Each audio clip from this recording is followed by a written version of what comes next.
Historia del tiempo, del Big Bang a los agujeros negros. Una obra de Stephen Hawking. Continuación.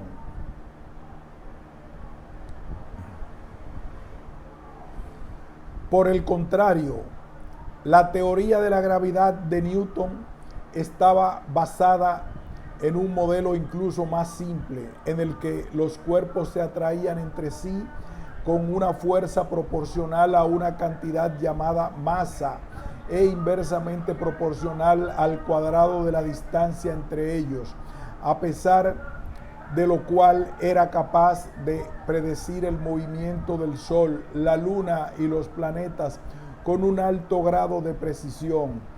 Cualquier teoría física es siempre provisional, en el sentido de que es solo una hipótesis. Nunca se puede probar.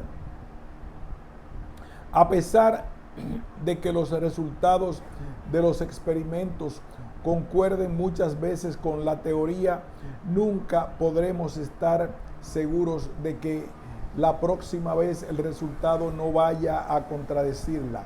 Sin embargo, se puede rechazar una teoría en cuanto se encuentre una única observación que contradiga sus predicciones, como ha subrayado el filósofo de la ciencia Karl Popper.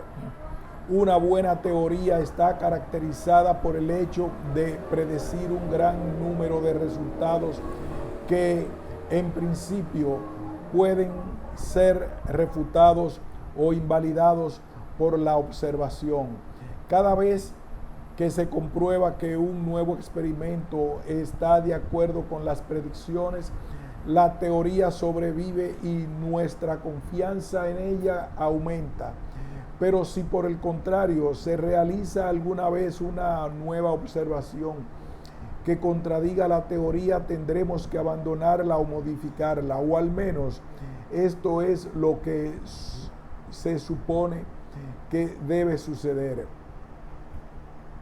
Aunque uno siempre puede cuestionar la competencia de la persona que realizó la observación. En la práctica, lo que sucede es que se construye una nueva teoría que en realidad es una extensión de la teoría original. Por ejemplo, observaciones tremendamente precisas del planeta Mercurio revelan una pequeña diferencia entre su movimiento y las predicciones de la teoría de la gravedad de Newton. La teoría de la relatividad general de Einstein predecía un movimiento de Mercurio ligeramente distinto del que la teoría de Newton. De hecho,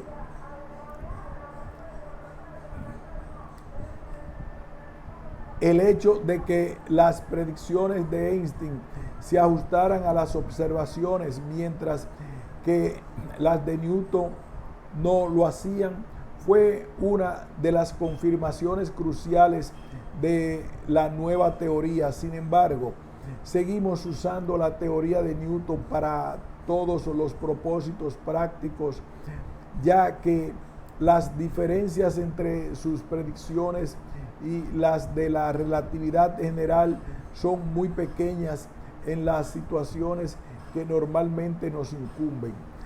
La teoría de Newton también posee la gran ventaja de ser mucho más simple y manejable que la de Einstein.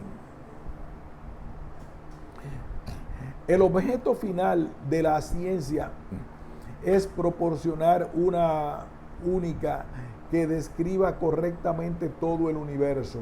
Sin embargo, el método que la mayoría de los científicos siguen en realidad es el de separar el problema en dos partes. Primero están las leyes que nos sirven como cambia el universo en el tiempo.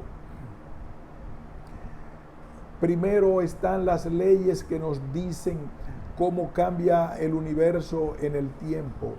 Si conocemos cómo es el universo en un instante dado, estas leyes físicas nos dirán cómo será el universo en cualquier otro posterior. Segundo, está la cuestión del estado inicial del universo. Algunas personas creen que la ciencia se debería ocupar únicamente de la primera parte. Consideran el tema de la situación inicial del universo como objeto de la metafísica o la religión. Ellos argumentarían que Dios, al ser omnipotente, podría haber iniciado el universo de la manera que más le hubiera gustado. Puede ser que sí, pero en ese caso él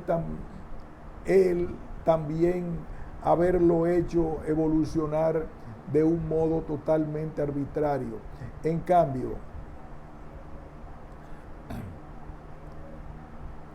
parece ser que eligió hacerlo evolucionar de una manera muy regular, siguiendo ciertas leyes.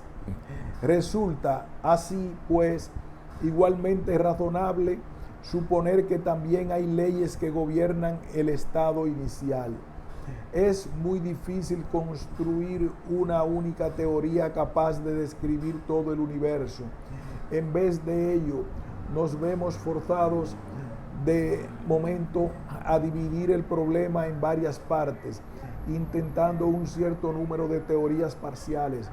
Cada una de estas teorías parciales describe y predice una cierta clase restringida de observaciones, despreciando los efectos de otras cantidades o representando estas por simples conjuntos de números. Puede ocurrir que esta aproximación sea completamente errónea si todo el universo depende de absolutamente todo el resto de él de una manera fundamental. Podría resultar imposible acercarse a una solución completa investigando partes aisladas del problema. Sin embargo, este es ciertamente el modo en que hemos progresado en el pasado. El ejemplo clásico es, de nuevo, la teoría de la gravedad de Newton, la cual nos dice que la fuerza gravitacional entre dos cuerpos depende únicamente de un número asociado a cada cuerpo, su masa, siendo por lo demás independiente del tipo de sustancia que forma el cuerpo. Así, no se necesita tener una teoría de la estructura y constitución del Sol y los planetas para poder determinar sus órbitas. Los científicos actuales describen el universo a través de dos teorías parciales fundamentales: la teoría de la relatividad general y la mecánica cuántica. Ellas constituyen el gran logro intelectual de la primera mitad de este siglo. La teoría de la relatividad general describe la fuerza de la gravedad y la estructura a gran escala del universo, es decir, la estructura a escalas que van desde unos pocos kilómetros hasta 1 billón de billones, 1 con 24 ceros detrás de kilómetros, el tamaño del universo observable. La mecánica cuántica, por el contrario, se ocupa de los fenómenos a escalas extremadamente pequeñas, tales como 1 billonésima de centímetro. Desafortunadamente, sin embargo, se sabe que estas dos teorías son inconsistentes entre sí. Ambas no pueden ser correctas a la vez. Uno de los mayores esfuerzos de la física actual y el tema principal de este libro es la búsqueda de una nueva teoría que incorpore a las dos anteriores, una teoría cuántica de la gravedad. Aún no se dispone de tal teoría y para ello todavía puede quedar un largo camino por recorrer, pero sí se conocen muchas de las propiedades que debe poseer. En capítulos posteriores veremos que ya se sabe relativamente bastante acerca de las predicciones que debe hacer una teoría cuántica de la gravedad. Si se admite entonces que el universo no es arbitrario, sino que está gobernado por ciertas leyes bien definidas, habrá que combinar al final las teorías parciales en una teoría unificada completa que describirá todos los fenómenos del universo. Existe, no obstante, una paradoja fundamental en nuestra búsqueda de esta teoría unificada completa. Las ideas anteriormente perfiladas sobre las teorías científicas suponen que somos seres racionales, libres para observar el universo como nos plazca y para extraer deducciones lógicas de lo que veamos. En tal esquema parece razonable suponer que podríamos continuar progresando indefinidamente, acercándonos cada vez más a las leyes que gobiernan el universo. Pero si realmente existiera una teoría unificada completa, esta también determinaría presumiblemente nuestras acciones. Así, la teoría misma determinaría el resultado de nuestra búsqueda de ella. ¿Y por qué razón debería determinar que llegáramos a las verdaderas conclusiones a partir de la evidencia que nos presenta? Es que no podría determinar igualmente bien que extrajéramos conclusiones erróneas, o incluso que no extrajéramos ninguna conclusión en absoluto. La única respuesta que puedo dar a este problema se basa en el principio de la selección natural de Darwin. La idea estriba en que en cualquier población de organismos autorreproductores habrá variaciones tanto en el material genético como en educación de los diferentes individuos. Estas diferencias supondrían que algunos individuos sean más capaces que otros para extraer las conclusiones correctas acerca del mundo que rodea y para actuar de acuerdo con ellas. Dichos individuos tendrán más posibilidades de sobrevivir y reproducirse, de forma que su esquema mental y de conducta acabará imponiéndose. En el pasado ha sido cierto que lo que llamamos inteligencia y descubrimiento científico han supuesto una ventaja en el aspecto de la supervivencia. No es totalmente evidente que esto tenga que seguir siendo así. Nuestros descubrimientos científicos podrían destruirnos a todos perfectamente, e incluso si no lo hacen, una teoría unificada completa no tiene por qué suponer ningún cambio si no lo hacen. Una teoría unificada completa no tiene por qué suponer ningún cambio en lo concerniente a nuestras posibilidades de supervivencia.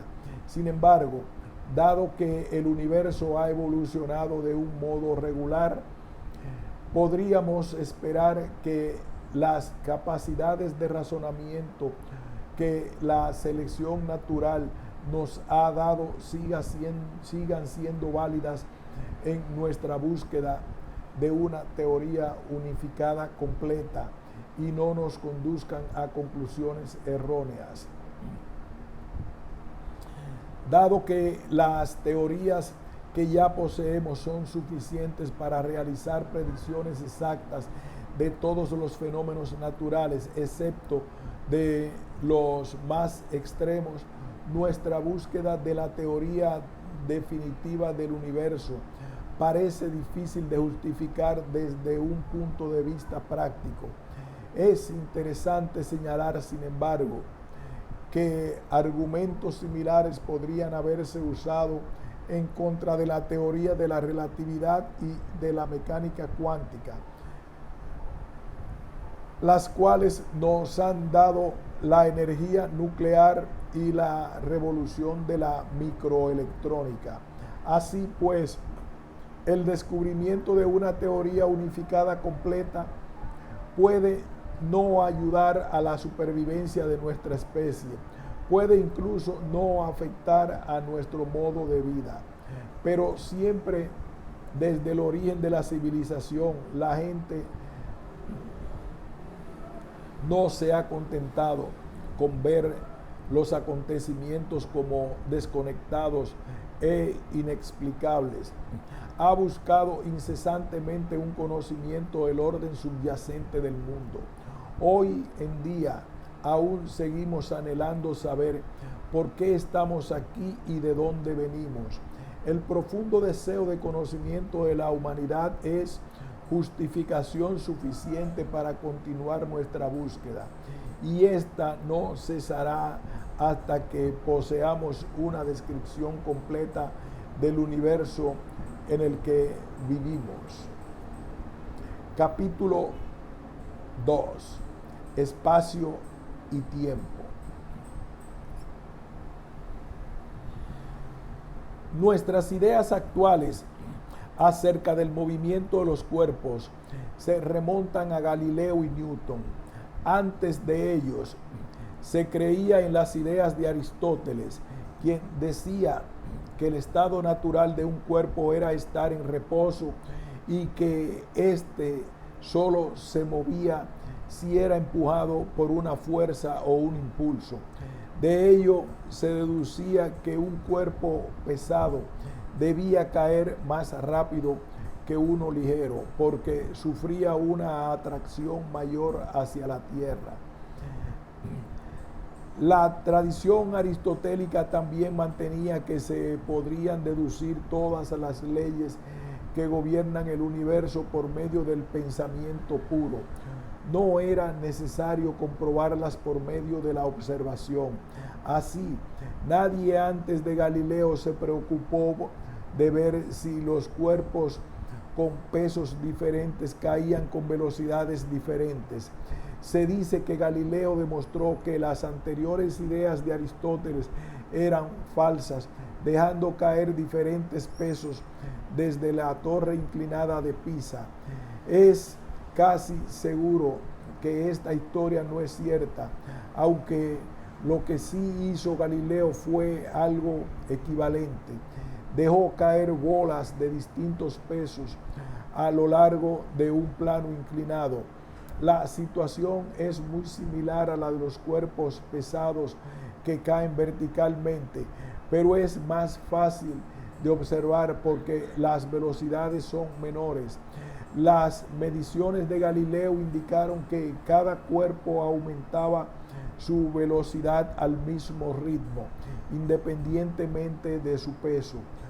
Por ejemplo, si se suelta una bola en una pendiente que desciende 1 metro por cada 10 metros de recorrido, la bola caerá por la pendiente con una velocidad de 1 metro por segundo después de 1 segundo, de los 2 metros por segundo después de 2 segundos, y así sucesivamente, sin importar lo pesada que sea la bola. Por supuesto, fue una bola de plomo. Por supuesto que una bola de plomo caerá más rápida que una pluma, pero ello se debe únicamente a que la pluma es frenada por la resistencia del aire. Si uno soltara 2 cuerpos que no presentasen demasiada resistencia al aire, tales como 2 pesos diferentes de plomo, caerían con la misma rapidez. Las mediciones de Galileo sirvieron de base a Newton para la obtención de sus leyes del movimiento. En los experimentos de Galileo, cuando un cuerpo caía rodando, siempre actuaba sobre él la misma fuerza, su peso, y el efecto que se producía consistía en acelerarlo de forma constante. Esto demostraba que el efecto real de una fuerza era el de cambiar la velocidad del cuerpo en vez de simplemente ponerlo en movimiento como se pensaba anteriormente. Ello también significaba que siempre que sobre un cuerpo no actuara ninguna fuerza, éste se mantendría moviéndose en una línea recta con la misma velocidad. Esta idea fue formulada explícitamente por primera vez en los Principia Mathematica de Newton, publicados en 1687, y se conoce como primera ley de Newton. Lo que le sucede a un cuerpo cuando sobre él actúa una fuerza está recogido en la segunda ley de Newton. Esta afirma que el cuerpo se acelerará o cambiará su velocidad a un ritmo proporcional a la fuerza. Por ejemplo, la aceleración se duplicará cuando la fuerza aplicada sea doble. Al mismo tiempo, la aceleración disminuirá cuando aumente la masa o la cantidad de materia del cuerpo. La misma fuerza actuando sobre un cuerpo de doble masa que otro producirá la mitad de aceleración en el primero que en el segundo. Un ejemplo familiar lo tenemos en un coche. Cuanto más potente sea su motor o mayor aceleración poseerá, pero cuanto más pesado sea el coche, menor aceleración tendrá con el mismo motor. Además de las leyes del movimiento, Newton descubrió una ley que describía la fuerza de la gravedad, una ley que nos dice que todo cuerpo atrae a todos los demás cuerpos con una fuerza proporcional a la masa de cada uno de ellos. Así, la fuerza entre dos cuerpos se duplicará si uno de ellos, digamos el cuerpo A, dobla su masa. Esto es lo que razonablemente se podría esperar, ya que uno puede suponer el nuevo cuerpo A formado por dos cuerpos, cada uno de ellos con la masa original. Cada uno de estos cuerpos atraerá al cuerpo B con la fuerza original. Por lo tanto, la fuerza total entre A y B será justo el doble de la fuerza original. Y si por ejemplo uno de los cuerpos tuviera una masa doble de la original y el otro cuerpo una masa 3 veces mayor que al principio, la fuerza entre ellos sería 6 veces más intensa que la original. Se puede ver ahora por qué todos los cuerpos caen con la misma rapidez. Un cuerpo que tenga doble peso sufrirá una fuerza gravitacional doble, pero al mismo tiempo tendrá una masa doble. De acuerdo con la segunda ley de Newton, estos dos efectos se cancelarán exactamente y la aceleración será la misma en ambos casos. La ley de la gravedad de Newton nos dice también que cuanto más separados estén los cuerpos, menor será la fuerza gravitatoria entre ellos. La ley de la gravedad de Newton establece que la atracción gravitatoria producida por una estrella a una cierta distancia es exactamente la cuarta parte de la que produciría una estrella similar a la mitad de distancia. Esta ley predice con gran precisión las órbitas de la Tierra, la Luna y los planetas. Si la ley fuera que la atracción gravitatoria de una estrella, la Luna y los planetas. Esta ley predice con gran precisión las órbitas de la Tierra, la Luna y los planetas. Si la ley fuera que la atracción gravitatoria de una estrella decayera más rápidamente con la distancia, las órbitas de los planetas no serían elípticas, sino que estos irían cayendo en espiral hacia el Sol. Si por el contrario la atracción gravitatoria decayera más lentamente, las fuerzas gravitatorias debidas a las estrellas lejanas dominarían frente a la atracción de la Tierra. La diferencia fundamental entre las ideas de Aristóteles y las de Galileo y Newton estriba en que Aristóteles creía en un estado preferente de reposo, en el que todas las cosas subyacerían, a menos que fueran empujadas por una fuerza o impulso.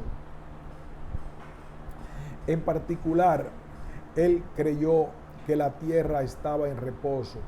Por el contrario, de las leyes de Newton se desprende que no existe un único estándar de reposo.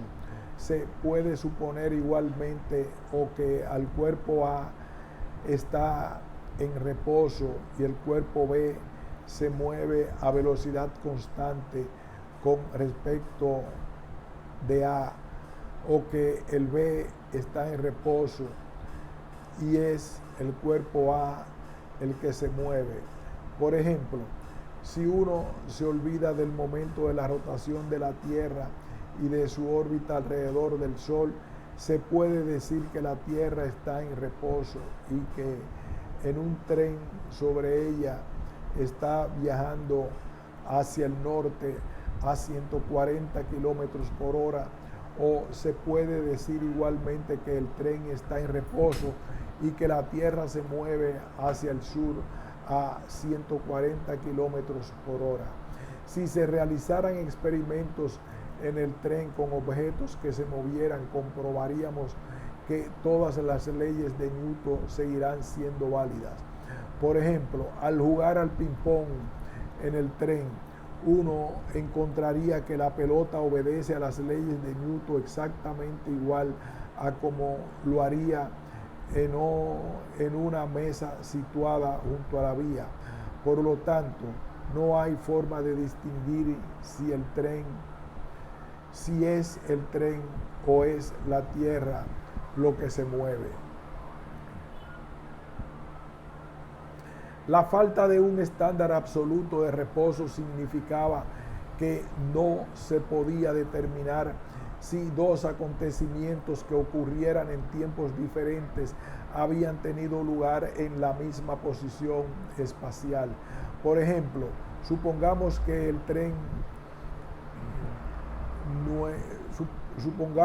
el tren nuestra bola de ping-pong está botando, moviéndose verticalmente hacia arriba y hacia abajo y golpeando la mesa 2 veces en el mismo lugar con el intervalo de 1 segundo.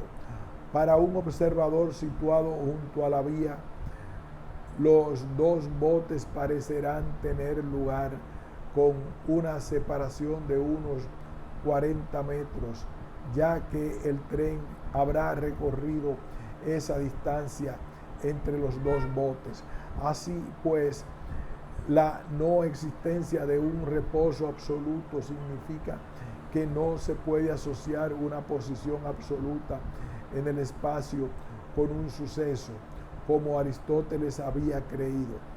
Las posiciones de los sucesos y la distancia entre ellos serán diferentes para una persona en el tren y para otra que esté al lado de la vía. Y no existe razón para preferir el punto de vista de una de las personas frente al de la otra. Newton estuvo muy preocupado por esta falta de una posición absoluta o espacio absoluto, como se le llamaba, porque no concordaba con su idea de un Dios absoluto. De hecho, rehusó aceptar la no existencia de un espacio absoluto, a pesar incluso de que estaba implicada por sus propias leyes.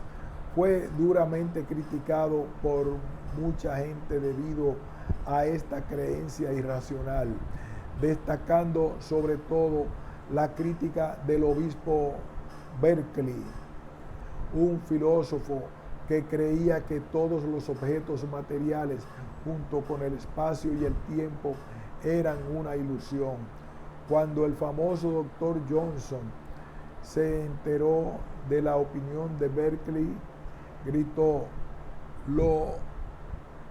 lo rebato así, y golpeó con la punta del pie una gran piedra. Tanto Aristóteles como Newton creían en el tiempo absoluto, es decir, ambos pensaban que se podía afirmar inequívocamente la posibilidad de medir el intervalo de tiempo entre dos cuerpos sin ambigüedad y que dicho intervalo sería el mismo para todos los que lo midieran, con tal que usaran un buen reloj. El tiempo estaba totalmente separado y era independiente del espacio. Esto es, de hecho, lo que la mayoría de la gente consideraría como de sentido común. Sin embargo, hemos tenido que cambiar nuestras ideas acerca del espacio y del tiempo, aunque nuestras nociones de lo que parece ser el sentido común funcionan bien cuando se usan en el estudio del movimiento de las cosas, tales como manzanas o planetas que viajan relativamente lentas, no funcionan en absoluto cuando se aplican a cosas que se mueven con o cerca de la velocidad de la luz. El hecho de que la luz viaja a una velocidad finita, aunque muy elevada, fue descubierto en 1676 por el astrónomo danés Ole Christensen Roemer. Él observó que los tiempos en los que las lunas de Júpiter parecían pasar por detrás de este no estaban regularmente espaciados como sería de esperar si las lunas giraban alrededor de Júpiter con un ritmo constante. Dado que la Tierra y Júpiter giraban alrededor del Sol, la distancia entre ambos varía.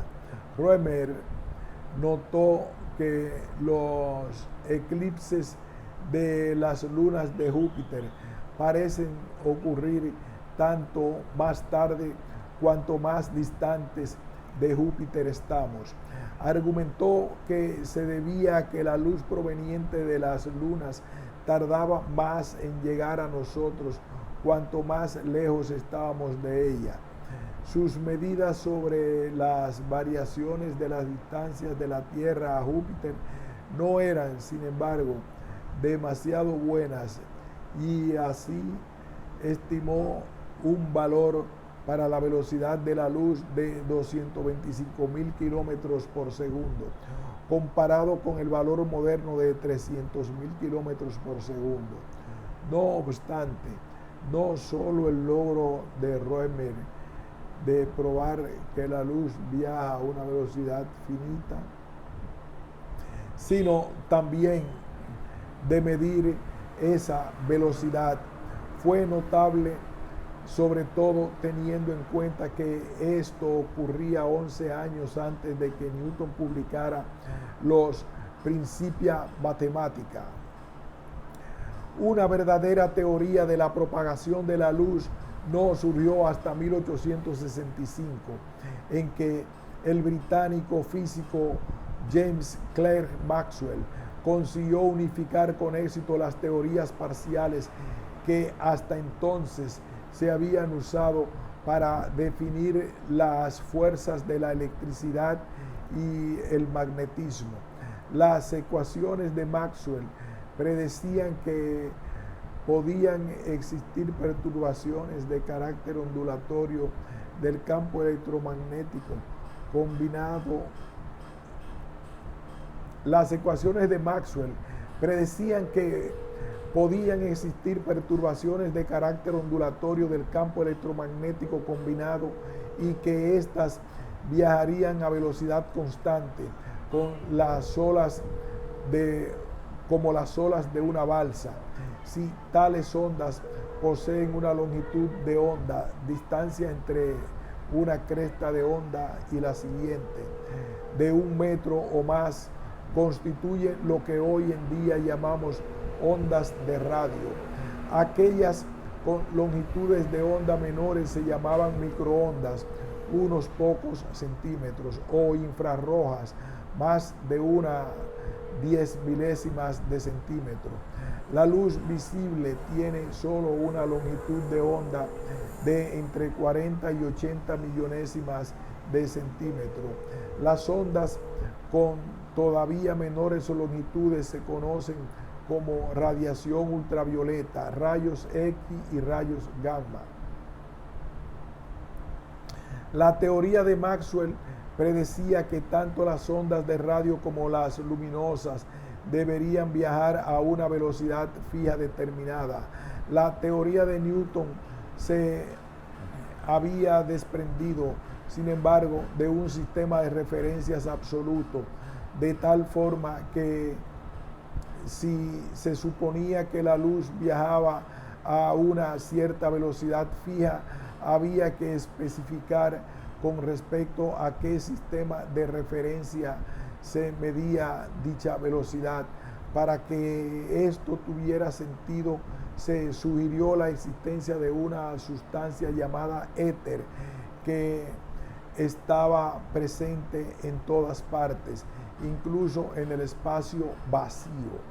Las ondas de luz debían viajar a través del éter, al igual que las ondas de sonido lo hacen a través del aire, y sus velocidades deberían ser, por lo tanto, relativas al éter. Diferentes observadores que se movieran con relación al éter verían acercarse la luz con velocidades distintas, pero la velocidad de la luz con respecto al éter permanecería fija. En particular, dado que la Tierra se movía a través del éter en su órbita alrededor del Sol, la velocidad de la luz medida en la dirección del movimiento de la Tierra a través del éter, cuando nos estuviéramos moviendo hacia la fuente luminosa, debería ser mayor que la velocidad de la luz en la dirección perpendicular a ese movimiento, cuando no nos estuviéramos moviendo hacia la fuente. En 1887, Albert Michelson, quien además fue el primer norteamericano que recibió el Premio Nobel de Física, y Edward Morley llevaron a cabo un muy esmerado experimento en la Case School of Applied Science de Cleveland. Ellos compararon la velocidad de la luz en la dirección del movimiento de la Tierra con la velocidad de la luz en la dirección perpendicular a dicho movimiento. Para su sorpresa, encontraron que ambas velocidades eran exactamente iguales. En 1887 y 1905 hubo diversos intentos, los más importantes debidos al físico holandés Hendrik Lorentz, de explicar el resultado del experimento de Michelson-Morley en términos de contracción de los objetos o de retardo de los relojes cuando estos se mueven a través del éter. Sin embargo, en 1905, en un famoso artículo, Albert Einstein, hasta entonces un desconocido empleado de la Oficina de Patentes de Suiza, señaló que la idea del éter era totalmente innecesaria, con tal que se estuviera dispuesto a abandonar la idea de un tiempo absoluto. Una proposición similar fue realizada unas semanas después por el destacado matemático francés Henry Poincaré. Los argumentos de Einstein tenían un carácter más físico que los de Poincaré, que había estudiado el problema desde un punto de vista puramente matemático.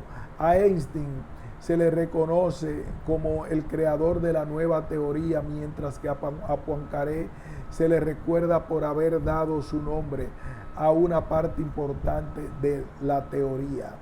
El postulado fundamental de la teoría de la relatividad, nombre de esta nueva teoría, era que las leyes de la ciencia deberían ser las mismas para todos los observadores en movimiento libre, independientemente de cuál fuera su velocidad.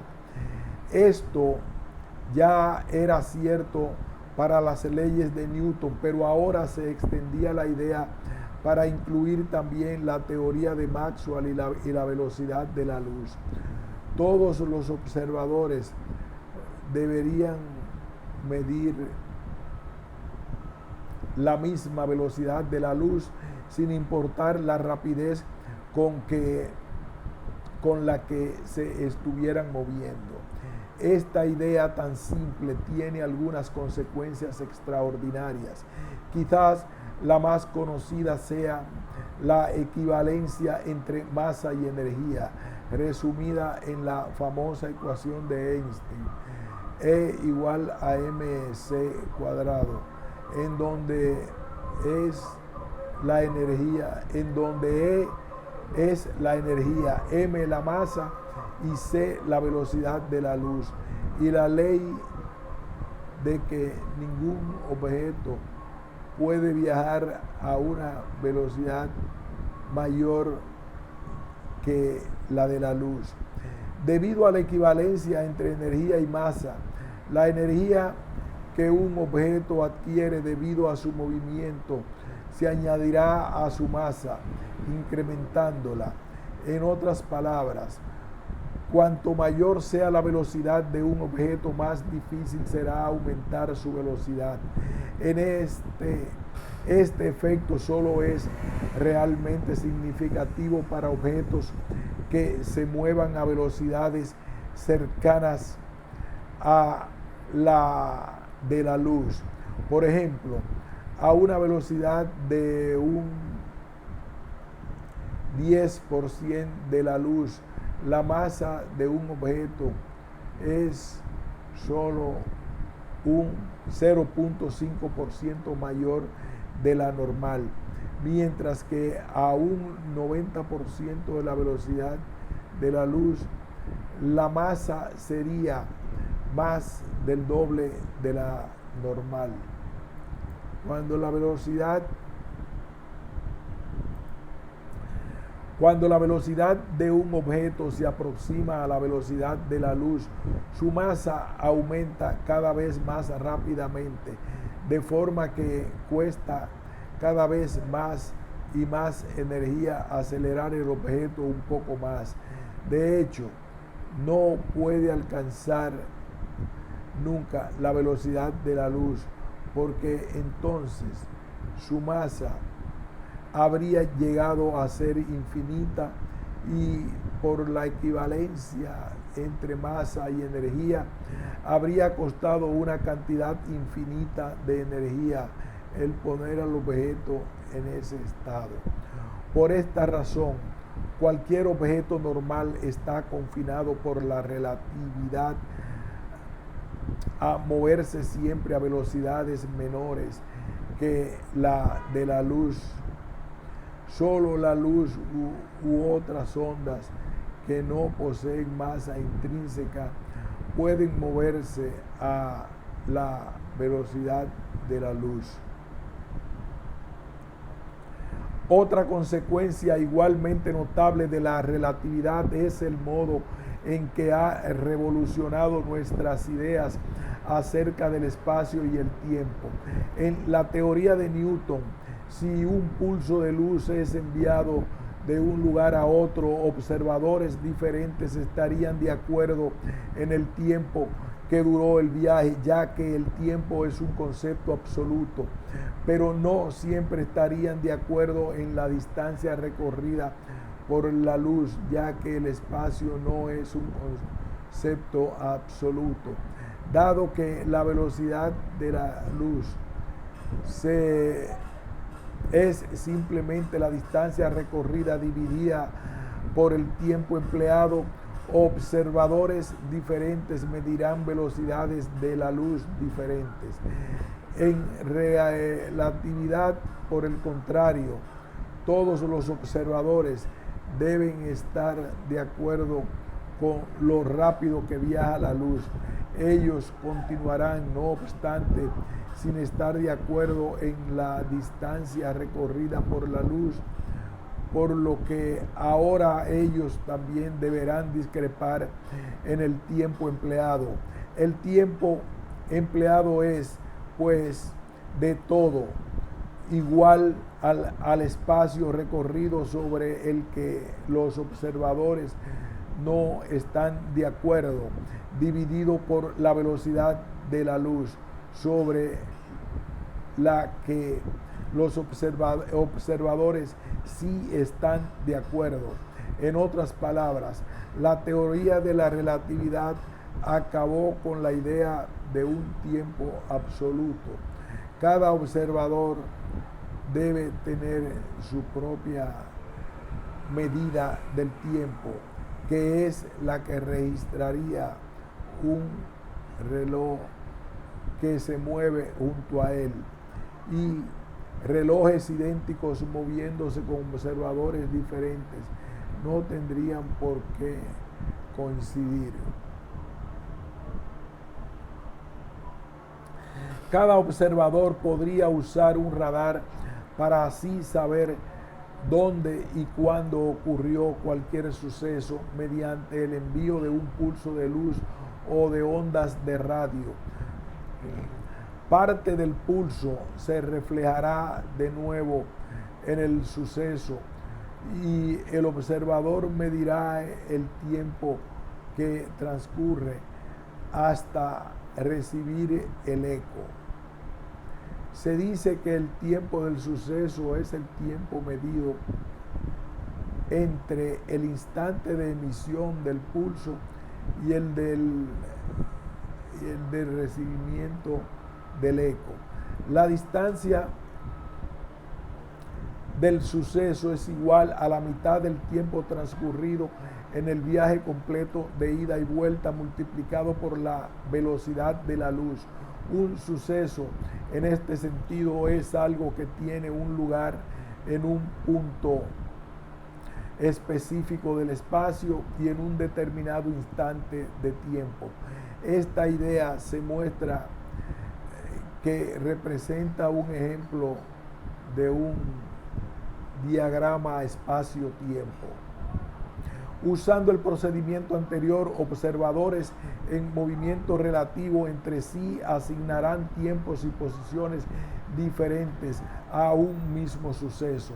Ninguna medida de cualquier observador particular es más correcta que la de cualquier otro observador, sino que todas son equivalentes y además están relacionadas entre sí.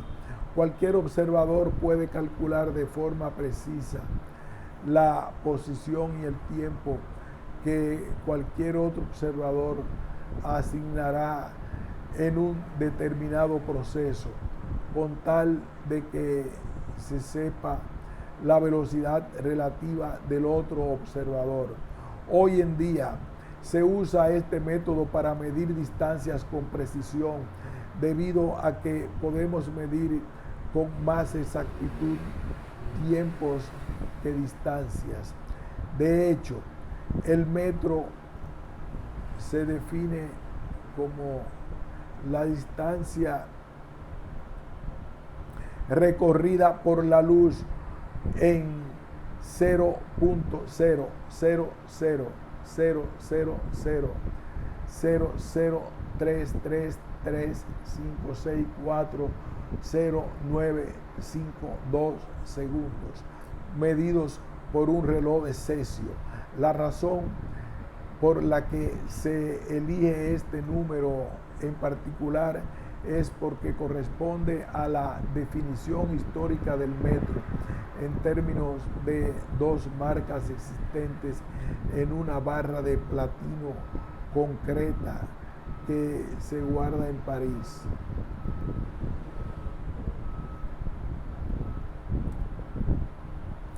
Dos,